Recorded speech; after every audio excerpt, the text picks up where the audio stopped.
नमस्कार।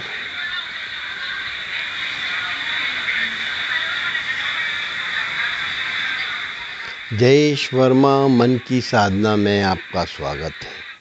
आज आपको सुनाता हूँ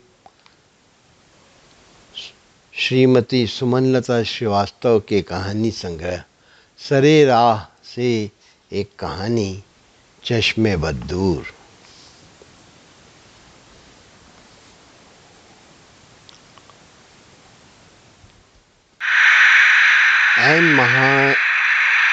ऐन महाअष्टमी की सुबह इनके मित्र की अचानक तबीयत खराब होने की खबर सुनकर हम घबराहट में बिना अपने ड्राइवर का इंतज़ार किए तुरंत घर से अस्पताल चले आए थे। उनकी हालत में सुधार देखकर जब तक हम घर वापस निकलते तब तक सड़कें त्योहार की गहमा गहमी से भर चुकी थीं। अस्पताल भी तो ठीक बाजार के बीच बना देते हैं, रिसर्च सेंटर के नाम से। फिर पार्किंग की व्यवस्था ऐसी कि डॉक्टरों की 4-5 कार आ जाएं तो फिर आप जानो आपका शहर जाने। आड़े टेढ़े पार्क किए गए दोपहियों के बीच से रास्ता निकालते हुए जब हम अपनी कार के पास पहुंचे तो कार रिमोट की से खुले ही नहीं। याद आया कि किसी धक्के से चाबी गिर गई थी, हो सकता है उसी में रिमोट गड़बड़ हो गया हो।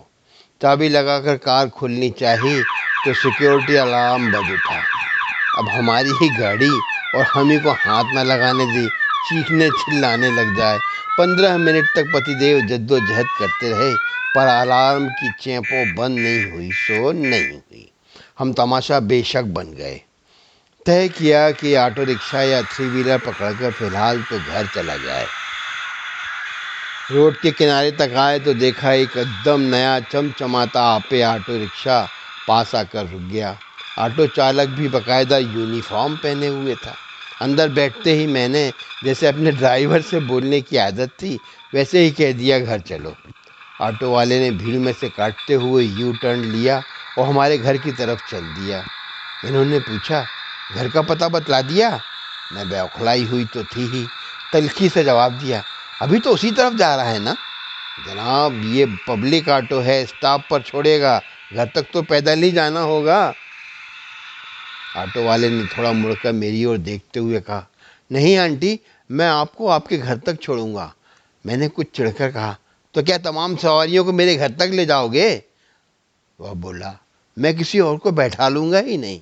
मैं जानता हूँ अंकल को परेशानी हो जाएगी। अब यह ऑटो आपके लिए बुक हो गया। इनसे थैंक यू सुनकर उसने इनकी तरफ मुड़कर देखा और कहने लगा, आप लोगों ने मुझे पहचाना नहीं अंकल। मैं आपकी रेसिडेंसी के बाहर जो घर बने उन्हीं में रहता हूँ। आंटी, आपके घर तो मैं कितनी बार लड़कों के झुंड में गणेश पूजा का चंदा लेने आया हूँ। बचपन की यादें हैं, अब तो रोजी रोटी से लग गए। मैंने पूछा, कब से चला रहे हो ऑटो? बोला, यह पिछले साल से। आंटी, मेरे लिए तो खेल की दुनिया ही सब कुछ थी, पर पिताजी के जाने से मेरा खिलाड़ी बनने का सपना तो खत्म ही हो गया। मैं पहले पान का ठेला डाला था लेकिन बंद कर दिया। सहज उत्सुकता हुई, क्यों?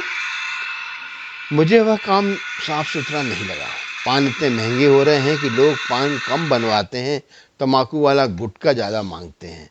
लेकिन जो चीज़ सरकार ने निषिद्ध की है उसे मैं क्यों बेचूं? फिर छोटे छोटे लड़के आते हैं, सिगरेट खरीद ले जाते हैं या वहीं कश मारने लगते हैं। मुझे लगता है कि 2-2 थप्पड़ रसीद कर दूं। मैं खिलाड़ी रहा हूँ आंटी, मैं जानता हूँ ज़िंदगी में दम की, सांस की कितनी ज़रूरत है। सिगरेट सीधे फेफड़ों पर असर करती है। कुछ यार दोस्त इसमें कि ऐसी ही कोई नशीली ड्रग्स की फरमाइश करते, कुछ नहीं तो ठेले के पास आकर खड़े हो जाते, पान चबाते, धुआं उड़ाते और बेवजह आते जाते लोगों को घूरते। मुझे यह सब भला नहीं लगा। मैंने पान का ठेला ही उठा लिया। मैंने कहा, तुम्हारे विचार तो बड़े आदर्शवादी हैं। कहने लगा, हाँ आंटी, मैंने खेल में फेयर गेम खेलना सीखा है। वैसे भी बैठे बैठे का काम मेरे माफिक नहीं था। पहले कुछ दिन किराए का ऑटो चलाया, अब जब हाथ सद गया तो पान का ठेला बेचकर घर के कागज गिरवी रखकर नवरात्रि पर अपना ऑटो रिक्शा ले लिया। मेहनत की कमाई, सच्ची कमाई।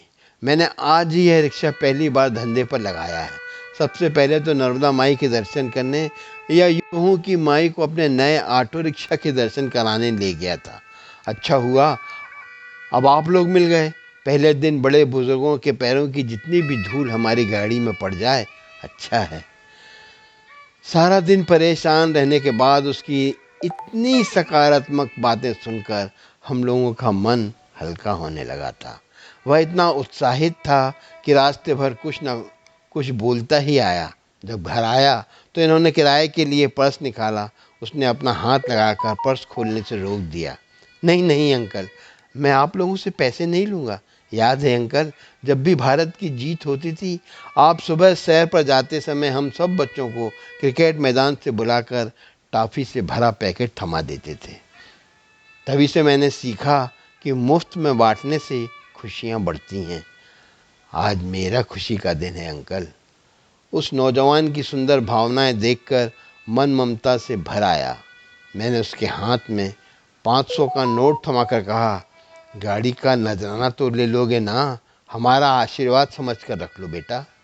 उसने झुककर पैर छुए, रुपए लेकर बड़े प्यार से चश्मे बदूर कहते हुए ऑटो रिक्शे को छिलवाए और जाकर अपनी सीट पर बैठ गया। उसकी आंखें गर्व से चमक रही थीं और उसके प्रति स्नेह से भीगी मेरी सांसों की गहराई तक चश्मे बदूर की प्रतिध्वनि गूंज रही थी।